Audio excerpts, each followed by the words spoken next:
Bonjour à toutes et à tous et bienvenue dans ce nouvel épisode de Bip Bip, le podcast dans lequel j'explique comment je réalise ma thèse sur la relation de confiance entre les professionnels de santé et les patients et comment je la finance grâce à mon business de formation des professionnels de santé. Pour ceux qui veulent en savoir plus, je vous laisse écouter l'épisode 0 ou les résumés de saison et nous allons maintenant pouvoir commencer.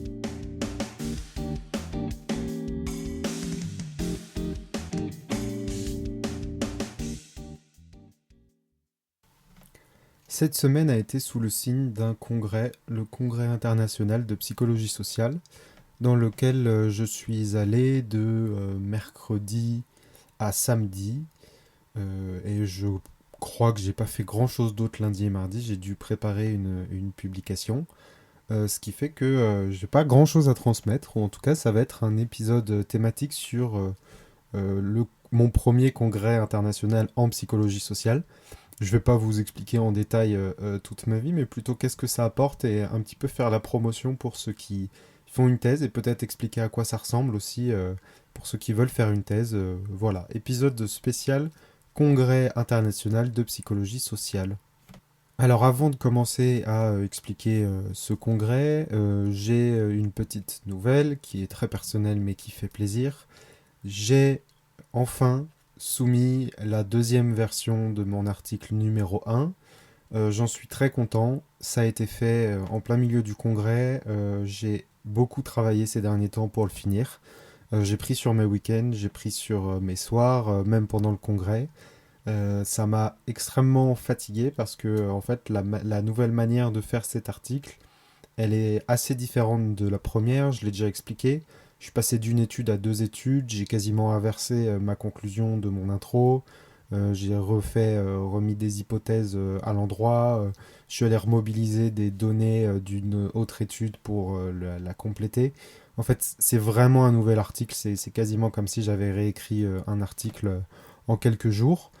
Donc voilà, maintenant ça a été resoumis avec une lettre qui explique en quoi cette version correspond aux critiques des reviewers. Et maintenant on est reparti dans l'attente d'une réponse et comme je l'ai déjà expliqué, maintenant eh bien ça peut être accepté directement, ce que j'en doute parce qu'il y a tellement de changements qui est fait que je pense que en fait c'est un nouvel article donc ça va mériter de nouvelles précisions, mais par contre je trouve que c'est assez probable que la discussion continue. Pour moi, ce qui va se passer, c'est que les reviewers vont dire bah, merci de l'effort qui a été fait, ça se voit que vous nous avez écouté, que vous avez changé l'article, mais maintenant on a de nouvelles questions, répondez à ces dernières questions et ça peut le faire. Voilà. Franchement, si on a un rejet maintenant, après tout ce qui est fait et à quel point on correspond aux attentes, je trouverais ça vachement dommage. Par contre, l'article est mieux. Dans tous les cas, l'article est mieux. Donc, ça veut dire qu'on pourra le soumettre à un autre journal, je pense, plus facilement. Donc, voilà. Et même, en fait, de cette manière-là, l'article peut être inclus dans ma thèse. Donc, ça fait super plaisir de se dire ça. En fait, il était sur un sujet très précis et on l'a rendu un peu plus fondamental, ce qui fait que il peut sincèrement être inclus dans un sujet de thèse et ça, je trouve ça, ça fait du bien, quoi, de se dire que ce que j'ai fait avant pourrait être inclus. Ça se trouve, ma thèse pourrait être un peu plus rapide que ce que je le pense. Même si, voilà, la quête de rapidité commence à partir et un peu par rapport aux dernières phases du congrès et puis d'échanges que j'ai eus avec des amis. Voilà, peut-être que justement, il faut que je profite du temps de thèse pour asseoir mon sujet et pas me dire je dois tout faire vite. Voilà, à discuter peut-être en fin de podcast. Voilà pour ce qui est de l'article numéro 1. Pour les deux autres articles, je me donne pour objectif tout simplement de les finir cet été. Normalement, la semaine qui vient, là, celle pour laquelle j'enregistre le podcast, je vais finir l'article numéro 2, me semble-t-il. Celui sur l'analyse des... non, pas du tout. Celui sur où je reprends la thèse d'un autre étudiant et où je crée une mesure de la confiance pour un groupe social. À vrai dire, une mesure de la fiabilité, c'est-à-dire à quel point je pense qu'un groupe social est fiable. Groupe social, par exemple, les infirmiers, les médecins, les supérieurs hiérarchiques. Je suis en train de créer une mesure à ce sujet et on est à 95% d'écriture. Et en fait, c'est ce sujet que j'ai défendu lors d'un congrès, parce que j'ai fait une présentation au Congrès international de psychologie sociale, où j'ai présenté globalement cet article en 15 minutes. Et en fait, ça me l'a éclairci, j'ai eu des questions intéressantes et ça me l'a remis en tête, ce qui fait que je pense que je peux relire. En fait, j'ai tout écrit, mais il fallait que je refasse une lecture. Et là, je pense que c'est le moment parfait, maintenant que j'ai essayé de le synthétiser en 15 minutes, de refaire une lecture et de l'envoyer, en fait, de le corriger et de mieux le vendre.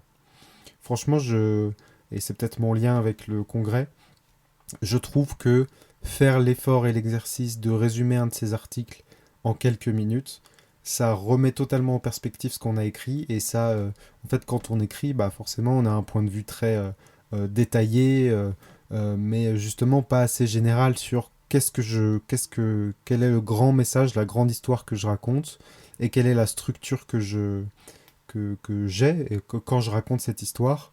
Là où quand on écrit, on est un peu ligne par ligne, paragraphe par paragraphe, mot par mot, on se dit ah faut pas utiliser ce synonyme, ah là j'ai déjà utilisé cette tournure de phrase, il y a deux paragraphes, et on n'est plus vraiment sur un article comme un tout logique, argumenté et qui se lit bien. Chose que là j'ai, parce que du coup je me suis entraîné, puis j'ai défendu l'article en 15 minutes. C'est un article qui fait pas loin d'une cinquantaine de pages, peut-être 40. Et donc le résumé en 15 minutes, ça fait vraiment un effort de se dire quelles sont les informations les plus importantes. Et si c'est les infos les plus importantes, eh ben, ça veut dire que déjà je dois les mettre par exemple dans le résumé. Ça veut dire que quand en début de discussion on doit un petit peu rappeler ce qui s'est déroulé dans l'étude, eh ben, en fait ça doit sûrement ressembler à ça. Et voilà, le fait de mettre en avant les grandes lignes, eh ben, c'est aussi ce qui doit être mis en avant dans la version longue, en mettant en accent, en rappelant un peu plus ces éléments-là. Donc voilà, le congrès m'a permis de me remettre en tête l'article d'une part, et d'autre part de mieux comprendre comment transmettre les grandes lignes et ce que vraiment il montre. Et donc j'en suis satisfait, j'ai même hâte de me prêter à l'exercice de relecture et de modification. Je me suis rendu compte, par exemple, mais c'est un exemple pour vous expliquer que dans l'article, je pose trois hypothèses. Et en fait, je me suis juste rendu compte qu'il était plus logique de poser l'hypothèse 3 et l'hypothèse 2 de manière inversée. C'est-à-dire que l'hypothèse 3 avait plus de sens d'être mis en hypothèse 2. C'est, euh, Ça peut paraître euh, minuscule, mais en fait, c'est assez important parce que quand on est dans son sujet et dans son thème, on se comprend facilement, mais il ne faut pas oublier qu'on parle à des auteurs qui parfois n'ont pas connaissance sur notre sujet, ni la même connaissance sur notre sujet. Ça ne veut pas dire qu'on est meilleur, ça veut dire que chacun a un petit peu sa vision sur sa fenêtre de littérature. Et donc, en fait, quand on fait un article, on présente un peu notre vision de la littérature, ce qui fait qu'il faut être très clair et très cohérent. Et je suis content parce que je me sentais efficace dans la rédaction d'articles, mais je sens que j'ai un petit peu gagné en compétences en me rendant compte, avant qu'on me le dise cette fois, de à quel point il faut être cohérent, il faut utiliser les mêmes mots-clés au même moment, parce qu'on peut pas dire, par exemple, moi je dis que euh, je discute beaucoup de la nature des variables qui sont associées à la confiance, et si on dit que pour faire confiance, il faut percevoir la fiabilité de quelqu'un, où il faut croire en la fiabilité de quelqu'un, et ben en psychologie, c'est super important parce qu'une perception, c'est quelque chose d'objectif qui est perçu par les yeux, et une croyance, c'est quelque chose de plus riche, instable, qui est enrichi de beaucoup de variables. Et donc, je peux pas, par exemple, un paragraphe dire perception et l'autre paragraphe dire croyance. C'est ce genre de détail sur lequel il faut être clair. Et donc, pareil pour, par exemple, des hypothèses, eh bien, il y a une logique quand même générale de la manière dont on amène les hypothèses, et si c'est pas clair, ça peut perdre le lecteur et perdre aussi ceux qui nous relisent. Donc voilà, je sens que je suis en train de m'améliorer sur ça, et que le fait de reprendre précisément l'article, et en fait, quand on a trop la tête dedans, et je le savais, de toute façon, je l'ai dit la semaine dernière, quand on a trop la tête dedans, c'est difficile d'avoir un point de vue clair. Donc c'est les moments soit de faire une pause, soit maintenant je l'ai compris, de s'entraîner à se dire bon, si je devais résumer mon article, à quoi ça ressemblerait, et ensuite de voir la version écrite et la version orale, soit de se faire relire par quelqu'un d'autre qui lui a une vision assez large. Et donc, finalement, j'ai adopté un peu toutes les stratégies, hein. Déjà, j'ai fait une pause sur cet article. Pendant le congrès, cet article, je l'ai résumé. Et sur l'article numéro 1, vu que j'avais totalement la tête dedans et qu'il fallait juste produire, produire, écrire, et ben, j'ai pu échanger avec un des co-auteurs qui m'a fortement aidé à voir les choses de manière large et les manques de cohérence qu'on ne peut pas voir en fait quand on a la tête dedans. Donc voilà, ça aide, je transmets ça même pour les étudiants qui ont des dossiers. Moi, j'ai toujours trouvé bien d'être un petit peu en avance et de pouvoir finir son dossier, par exemple, une semaine avant de le rendre, et puis on l'oublie quelques jours. Et la veille ou 2 jours avant de rendre un dossier je sais pas, de rapport de stage, etc., on le relit. Et là, je pense que ça permet largement d'améliorer l'écrit. En tout cas, je fais un petit peu ça avec les articles, et là, ça m'a pas mal aidé. Voilà pour ce petit préambule. Vous l'aurez remarqué, j'en suis fier. C'est une période assez centrée sur la thèse. Ça fait beaucoup de bien. Et donc, le premier article est soumis. Le deuxième, bon, j'ai oublié, mais en fait, voilà, celui dont je viens vous parler euh, va être fini cette semaine. En tout cas, c'est un de mes objectifs. Et j'aimerais finir le troisième, donc l'étude des mesures de confiance, la semaine d'après, ce qui nous mènerait globalement à fin juillet. Et voilà, mon but c'est d'avoir 3 articles soumis d'ici fin juillet, début août. Je suis pas au jour près, mais pour l'objectif, ouais, d'ici fin juillet, 3 articles soumis. Je prends des vacances. Il y aura sûrement pas de podcast pendant ces vacances. Et j'arrive mi-août, saison 3, avec vraiment une nouvelle étape en fait de ma thèse et enfin ces projets-là qui sont envoyés, alors pas du tout finis parce que vous commencez à comprendre le système. Je vais soumettre, avant de soumettre, ça se trouve, je vais me dire bon, je vais envoyer à mes co-auteurs, ils vont me relire, donc ils vont revenir en septembre et dire modifie ça, etc. Mais en tout cas, une grosse étape de fait qui seront que j'aurai fini les versions finales de chacun de ces articles, ce qui fait qu'on pourra enfin commencer ma thèse, j'allais dire, mais ma thèse est commencée, mais c'est étrange de commencer sa thèse avec des projets qui ont été faits avant. On n'a pas vraiment le sentiment de commencer sa thèse, même si dans les faits, je crois que maintenant ces 3 articles pourraient être inclus dans ma thèse, mais voilà, de commencer des nouveaux projets, en fait, tout simplement. Il y a quelque chose qu'on appelle le besoin de clôture, et c'est un espèce de besoin que beaucoup de gens ont à certains degrés. Moi, je l'ai comme les autres, c'est pas quelque chose d'horrible chez moi, mais bon, il y a un moment quand des projets sont en place depuis 2 ans, 3 ans, on a envie d'envoyer ce putain de papier, si vous me permettez. Donc voilà, je suis heureux de me dire que on est à quelques derniers efforts d'envoyer ces papiers, de faire des vacances, et je l'aurai enfin cette fin de saison marquée par des nouveaux événements assez marquants. J'espérais que ce soit un énorme chèque et que je vous dise ça y est, ça y est, j'ai financé mes 3 ans. C'est pas spécialement le cas. J'ai toujours autant de portes qui s'ouvrent, mais toujours pas grand chose qui rentre. Donc voilà, j'espère.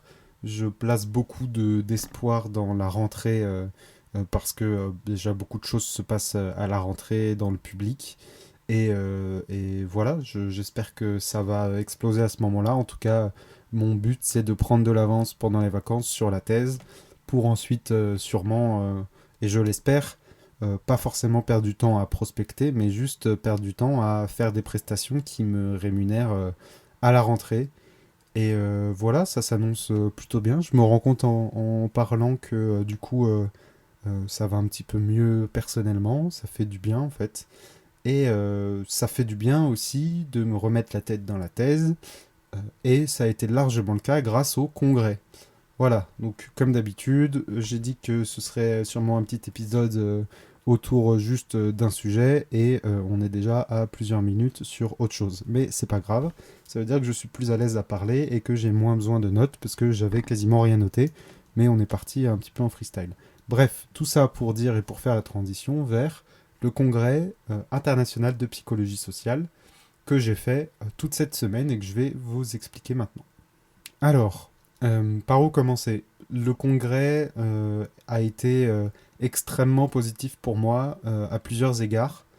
D'abord, ça a été un moment pour me recentrer sur ma thèse, mais aussi sur la psychologie sociale en général et sur cette science que j'adore, hein, dont je crois qu'on peut dire que je suis passionné. Je suis embêté à parler de passion parce que j'ai grandi avec des gens qui étaient passionnés de choses et leur passion est dévorante, c'est-à-dire qu'ils peuvent faire ça toute la journée, tout le temps.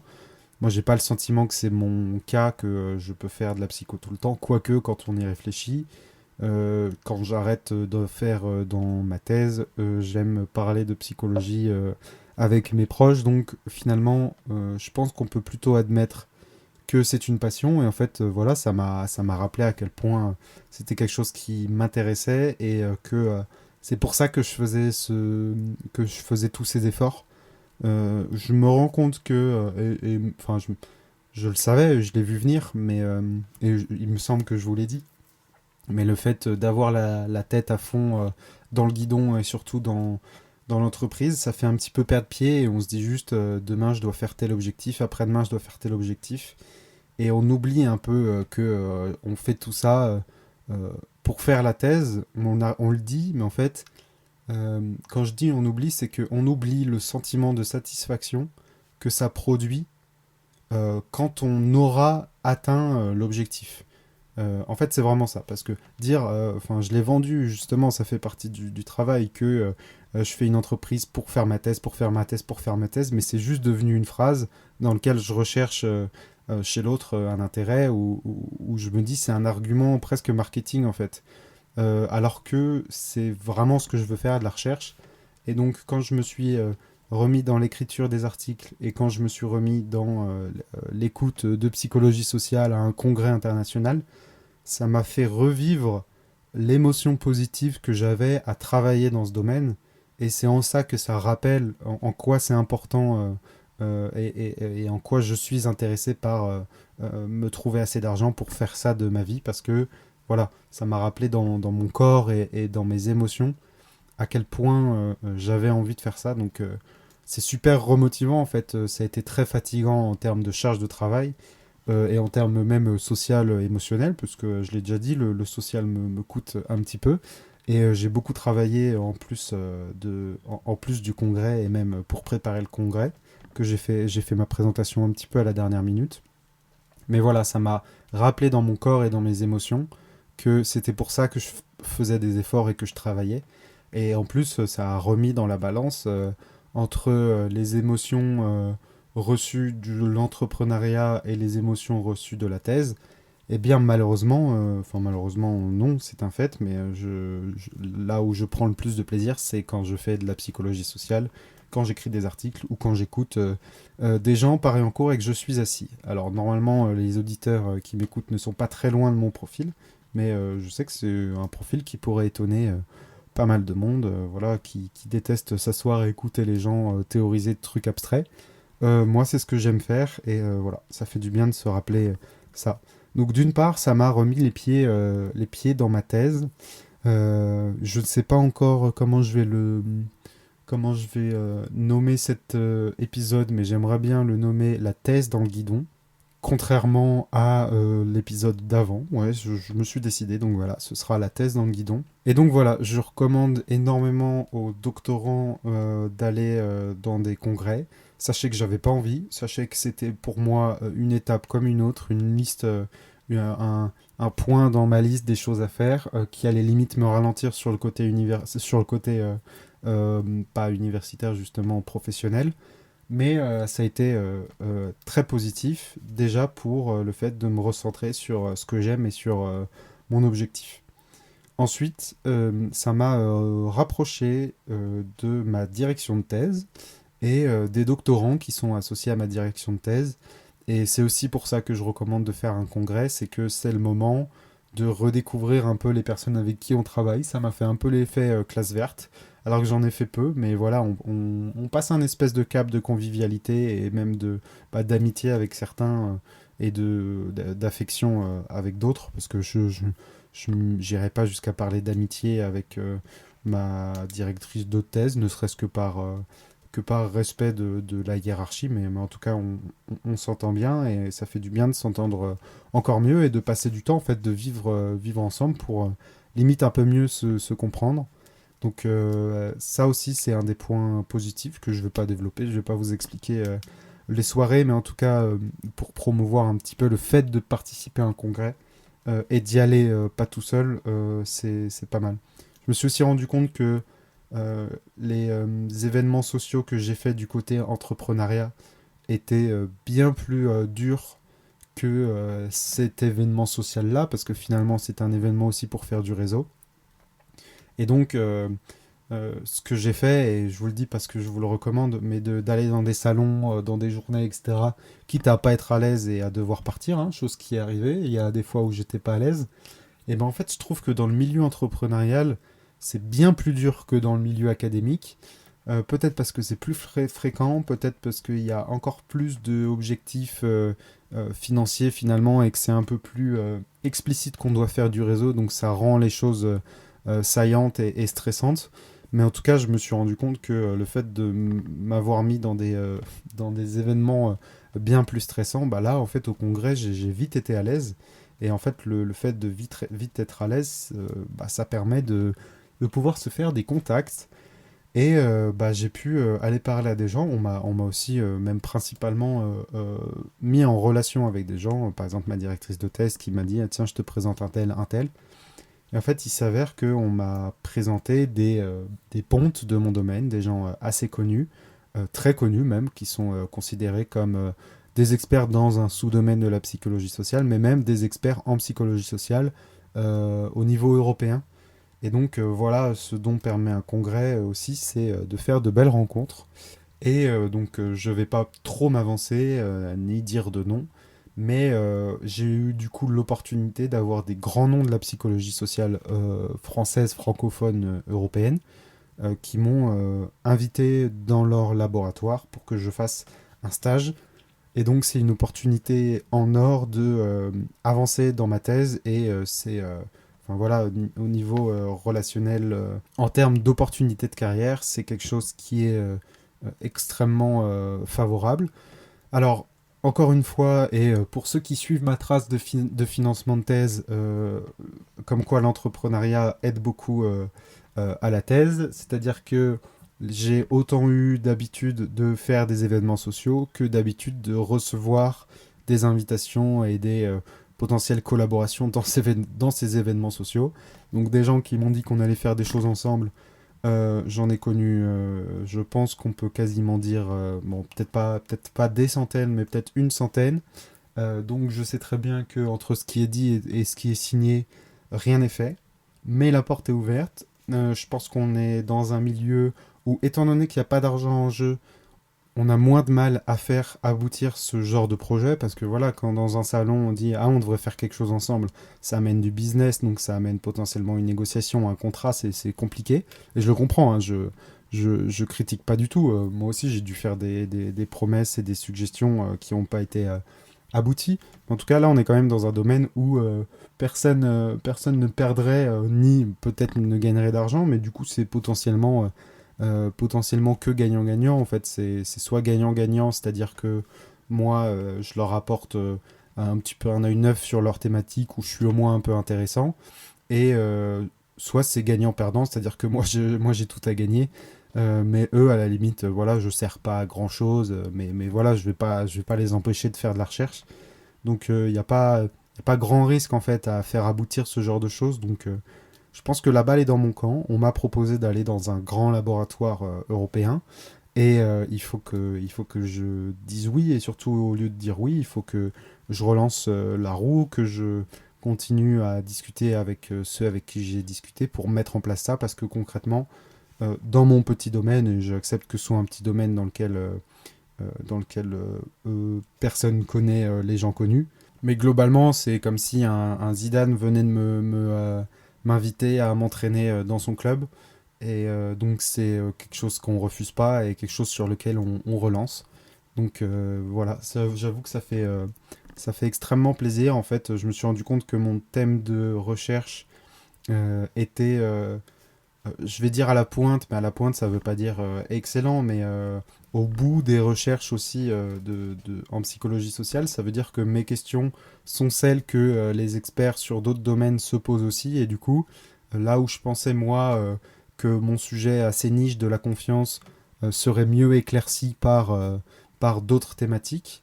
Et ben en fait, c'est plutôt dans les deux sens, c'est-à-dire que même ce que j'ai compris de la confiance peut aider à mieux comprendre ces autres thématiques bien connues en psychologie sociale. Donc ça veut dire que je peux avoir un apport vraiment sur la littérature et dans la confiance et dans d'autres sujets. Et donc ça, c'est très valorisant et ça donne envie de le faire. Donc voilà, on m'a proposé un stage qu'il faut mettre en place, c'est pas signé, ça se trouve ça se fera pas, ça se trouve c'était des parents en l'air, ça se trouve ils ont déjà oublié qui j'étais, mais je vais faire en sorte de pas aller dans ces ça se trouve et profiter de l'opportunité qu'on m'offre et sincèrement qui donne du baume au cœur, hein, qui même m'a ému un petit peu parce que c'est un petit peu une validation du milieu que mon sujet est intéressant, sachant que ça fait 3 ans que je défends ce sujet, que j'ai eu globalement des vents, des personnes qui m'ont invité là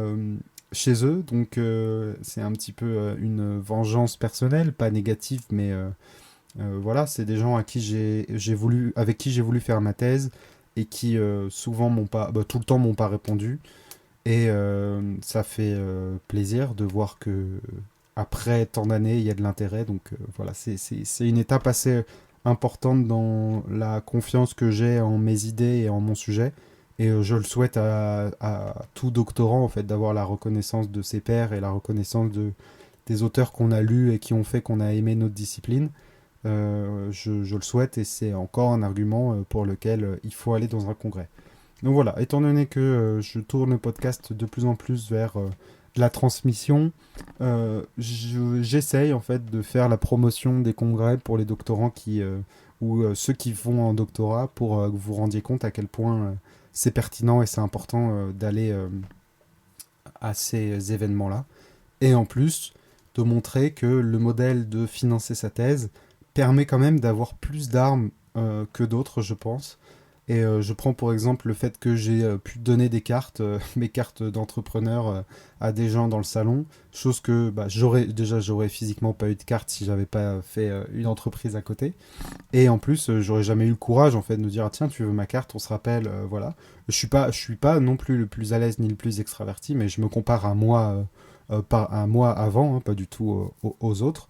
Mais moi, il y a 2 3 ans, contre moi maintenant, qui a mis en place une entreprise et qui a essayé de la vendre à des centaines de personnes, et ben c'est beaucoup plus simple de réseauter. Donc voilà, n'ayez pas peur, si vous voulez financer votre thèse, il y a bien des compétences transférables et ce qui est dur d'un côté deviendra plus simple de l'autre. Et là, c'est la première fois où je me prends enfin un feedback positif où je me dis ça y est, j'ai pris un petit peu en confiance et ça fait du bien. Et la deuxième compétence transférable, c'est la présentation. Parce que j'ai compris que moi, j'ai préparé ma présentation 2 3 jours avant, qui s'est très bien passé d'ailleurs. Mais j'étais pas spécialement stressé, même si on est toujours stressé, surtout la veille ça allait encore, mais surtout le matin même, voilà, c'est normal. Mais j'étais pas tétanisé là où je sais que pour certaines personnes, leur premier congrès international, c'est quelque chose de très stressant. Et je pense qu'en fait, je me suis mis... en fait, les temps durs rendent des hommes durs, c'est-à-dire que je me suis tellement mis dans des situations stressantes depuis des années, mais d'autant plus depuis ces 6 derniers mois, que sincèrement, c'était une présentation comme une autre. Enfin, quand j'ai fait des présentations pour avoir un prix étudiant, et ben là on fait une présentation, mais en plus il y a des personnes qui vont nous juger, nous critiquer et potentiellement nous donner de l'argent derrière. J'ai fait des dizaines de présentations pour vendre un projet de thèse où je pouvais potentiellement sortir avec un début de contrat de 100 000 euros. J'ai faire du réseau, discuter avec des gens, c'est bien pire, je trouve, parce que là, il n'y a personne qui attend que vous parliez, c'est-à-dire qu'il faut créer la discussion. Donc aller dans des réseaux, dans des sphères, dans des salons, en tout cas quand on n'est pas à l'aise comme moi, mais aller dans des salons et de devoir lancer la discussion et essayer de aller vers un petit peu la promotion de son sujet de thèse et de son sujet de prestation, je trouve ça beaucoup plus dur que faire une prestation de 15 minutes réglée, où tout le monde est là pour vous écouter. Et voilà, en tout cas, ça fait plaisir de voir que euh, me mettre dans des situations compliquées m'amène à être plus à l'aise dans certains côtés de ma vie. Et donc là où le réseau est un peu plus dur du côté entrepreneurial, et bah du côté thèse, finalement, c'est plus facile. Encore une fois, je suis pas le meilleur, mais juste en me comparant à moi avant, et juste au fait que bah, j'ai pris du plaisir. Je pense que l'événement est gagné. Je me dis pas que j'aurais pu parler à plus de gens. Il y a d'autres doctorants qui étaient à l'aise, qui ont parlé à plus de gens. Mais en tout cas, j'ai parlé à des personnes sans spécialement stresser et j'ai abouti à deux propositions, pour être précis, deux stages dans des universités, une en France et une pas en France. Et voilà, c'est super important et je pense que c'est pour ça qu'il faut aller à un congrès. Et c'est même pour ça que j'ai mes premiers arguments pour lesquels non, il faut pas, mais pour lesquels ça peut être pertinent de financer sa thèse en termes de compétences transférables. Donc voilà, des rencontres de gens que je connaissais pas, qui m'ont ouvert des opportunités et une meilleure centration sur mon sujet, un meilleur retour à ce que j'aime vraiment dans ce que je fais, et de la convivialité et un gain relationnel et du temps passé avec des doctorants et sa direction de thèse. Voilà les arguments qui font que je recommande d'aller dans un congrès et qui font que le mien s'est bien passé. Et je pense que on va clôturer cette partie congrès. Je pense que j'ai transmis ce que j'avais à dire. Enfin, pour finir, il y a un sujet que j'ai teasé en début de podcast, et je vais en parler rapidement.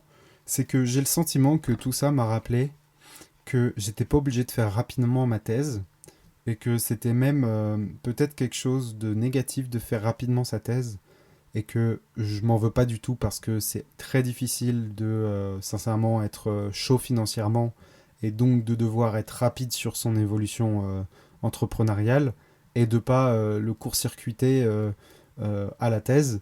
Mais en fait, ça m'a rappelé que déjà, ça m'a redonné confiance en moi le congrès par rapport à mes idées. Ce qui fait que, je sais pas, ça donne un sentiment assez assuré de se dire je suis bien parti. Et c'est pas dramatique de faire ma thèse en plusieurs temps.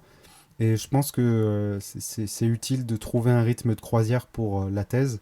Le côté entrepreneurial, tant que je suis pas très à l'aise financièrement, je pense que c'est utile d'aller vite. Mais je me sens un peu mieux de délaisser un petit peu ma thèse quand il faut. D'une part parce que ça a été discuté avec ma direction de thèse, ou voilà, peut-être qu'on partira plutôt dans des phases où je suis un peu plus entrepreneur, des phases où je suis un peu plus doctorant.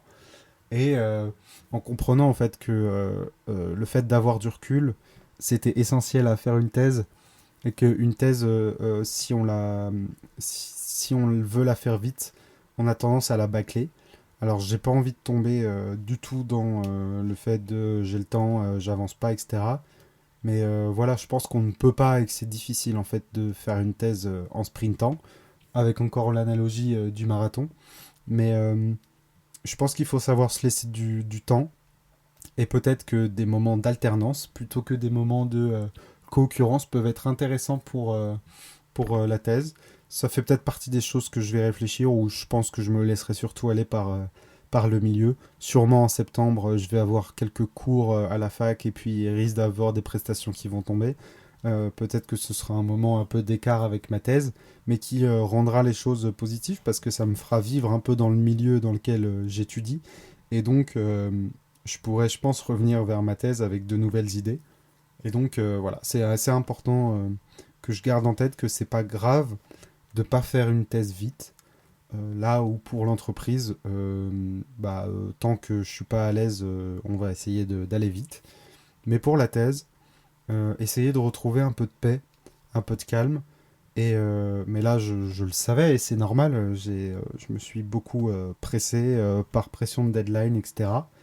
Mais là, sincèrement, j'aimerais envoyer mes deux articles restants et pouvoir souffler et pouvoir reprendre la thèse calmement en me disant c'est bon, je suis sur les rails, maintenant on suit le plan, tranquille, on avance doucement mais sûrement, enfin surtout sûrement et sans réfléchir même à la cadence, c'est-à-dire que si je me sens bien et que la cadence est élevée, elle restera élevée, mais si je me sens bien et que la cadence doit être faible parce qu'il faut que je me repose pour revoir mes articles de manière plus générale, et bah ce sera fait aussi. Donc voilà là où ce sur quoi j'ai avancé, sur mon développement personnel et même sur le congrès, ce que ça m'a apporté. Je pense que ça s'entend et j'essaye de le transmettre en plus de le faire ressentir. Ça m'a fait beaucoup de bien. J'estime que ouais, les prochains objectifs, articles plus vacances, ça vous amènera à une nouvelle saison qui sera vraiment marquée de changements. Et moi, je pense que ça va vraiment me faire du bien. Et donc voilà, il reste que quelques épisodes pour cette saison 2, la saison de toutes les émotions. Je ferai sûrement des épisodes. Ça se trouve, je ferai des épisodes thématiques sur les articles. Ce sera à ce moment-là, parce que j'aurai fini par les écrire. Je ne sais pas. Mais donc voilà, théoriquement, fin de saison 2, fin juillet, début août. Et voilà, d'ici là, je vous souhaite toujours des bonnes semaines, une bonne semaine, de bonnes vacances potentiellement. Et à lundi prochain pour le prochain épisode de Bip Bip.